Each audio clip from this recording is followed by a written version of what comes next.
Hi, I'm Kay, and this is Greg Davis, and we're going to tell you about how we met and a little bit about our wedding.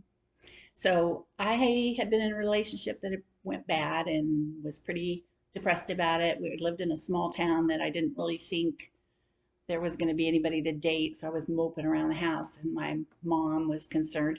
So, she had mentioned to my sister in law that worked at John Deere, the factory there, that um, if there was any good John Deere workers, that she said should send them my way. So, go ahead. I worked with Kay's sister-in-law, and we were just standing there talking one day, me and her and another kid that we knew, a farmer. And he just broke up with his girlfriend, she thought. And so Millie, that's Kay's sister-in-law, was asking him if he wanted to take Kay out. And he said he just got back with his girlfriend. And so Millie was a little bit disappointed because he was a nice kid. And he goes, well, just have Greg take her out. Okay. It's like, oh, I don't care. It's fine by me. So, So she came home and told me that she'd given my phone number to Greg and that he was going to call me. I did not know him. We went to school together. He was 2 years ahead of me in class, and I'd never met him throughout all of high school. We even lived fairly close to each other, and I had never hung out with him or been in any of his groups. So I was pretty livid. I was like, you can't just give my phone number out to strange people I don't even know. And my fear, especially, was that he would just think I was some desperate girl that, he could have his way with or whatever. So I don't know. I just had a misconstrued idea of the whole situation. So um, now knowing him, it's shocking that he even was willing to call me like that. But he called me, and he called me on a Saturday wanting to take me out that night. And I was like, I have plans. I didn't, but I wasn't about to just drop everything and run just because he called. So anyway, we talked, and I worked from 8 to 5 Monday through Friday, and he worked from 3:30 to midnight. So there was really no way we could date throughout the week. It would have to be on a Saturday. So I said, well, how about if we just go to lunch? And then if we don't like each other, we'll just have 1 hour to kill and it'll be all great. So he's like, okay, yeah, I'll pick you up for lunch. So how did you go about calling me? What was your thoughts? I just called you. You didn't care? You weren't nervous about it or anything? No, I was evidently nervous. Anyway, what did you think when I said I couldn't go? I didn't know. I didn't realize I wasn't supposed to call and ask you for the same day. It was a little rude. Well, anyway, Lacking in social skills, possibly. he came to my office for lunch, and I Twice. and I came down these stairs, and he was standing at the bottom of them, and he looked so good. He was in this shirt that had really tight sleeves and showed off his big muscles. He had really cute dimples when he grinned, and this curly hair, and just, I don't know. He just really kind of melted my heart right there on the spot when I met him. And my favorite car was Volkswagen, and my favorite color was red. And I was pretty excited. And we went out to get in his car, and he had a red Volkswagen. So to me, that was just like getting to see him on a white stallion. I was like, oh my gosh, that's the car I love. So you tell him what you thought. Checked her out in the yearbook. She's cute and came by, I think, a couple of days before we were supposed to meet. I didn't know that. Yeah, well, you know it now. You didn't know it then, I didn't tell you. And checked her out again because pictures ain't always good. And so then I came by. What was it on us? I think we went on a Wednesday, wasn't it? Okay, maybe.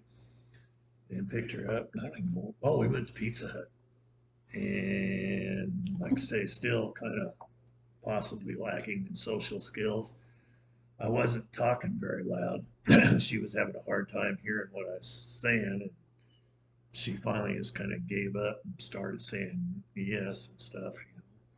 Smiling and nodding a lot. Yeah. So we lined up a date for the weekend.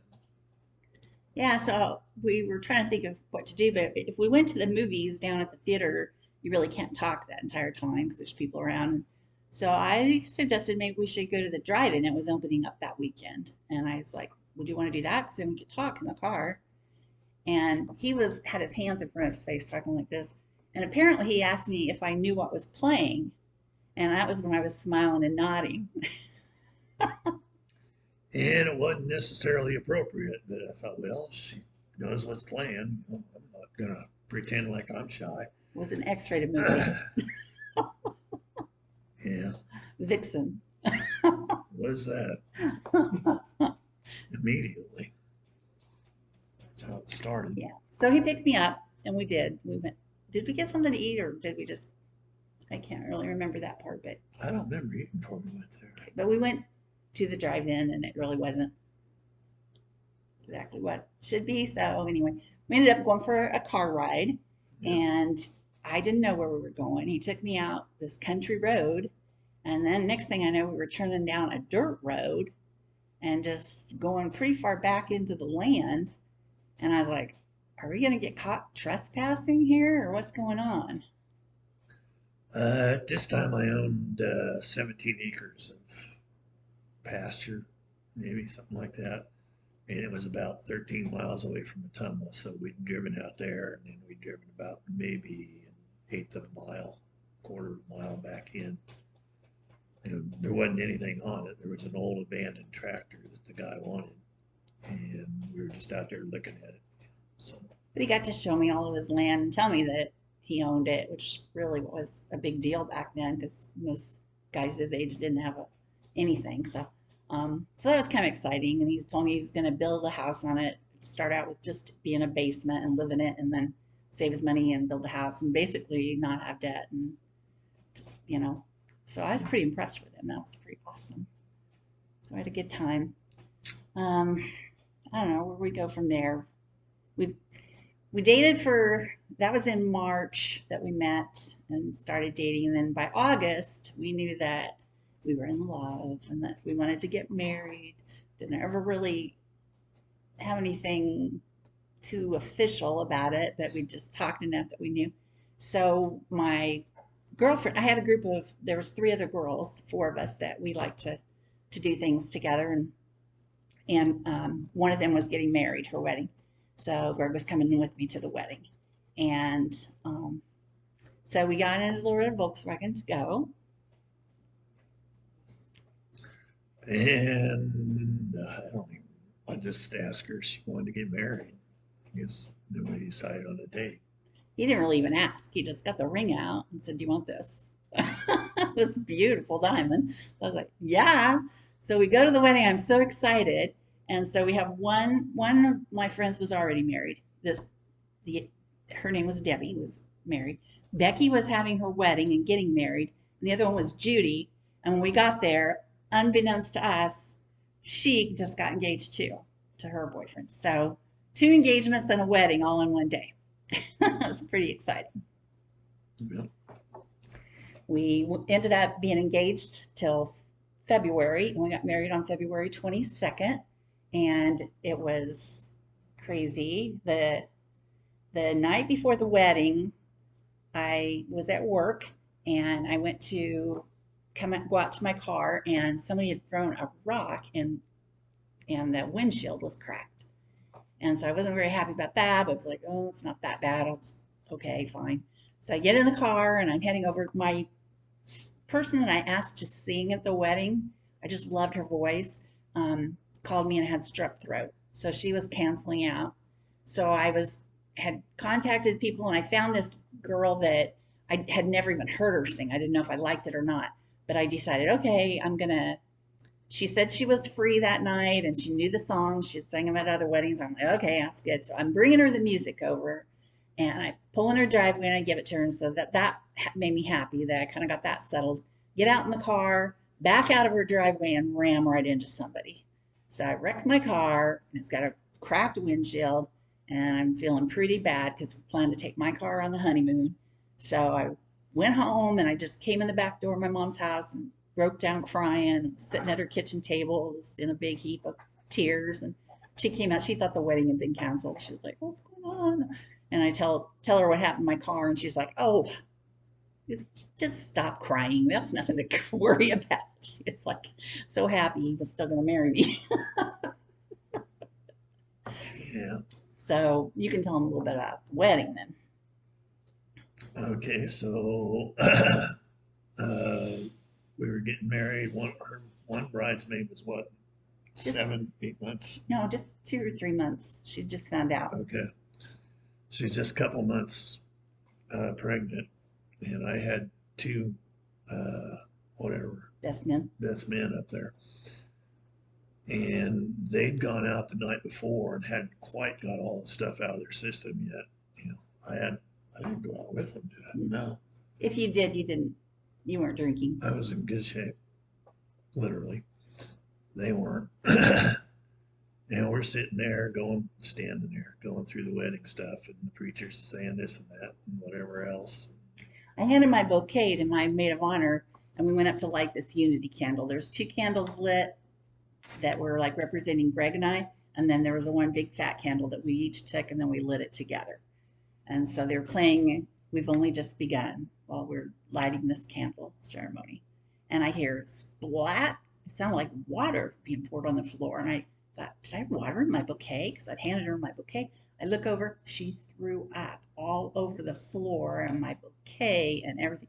But she did good. She was like really quiet. Had her back to the crowd, and you couldn't really tell. She just stood there, didn't cry, didn't do anything weird. However, my best man, who was under the weather, he could tell. And he was sitting there, standing there, kind of going like this.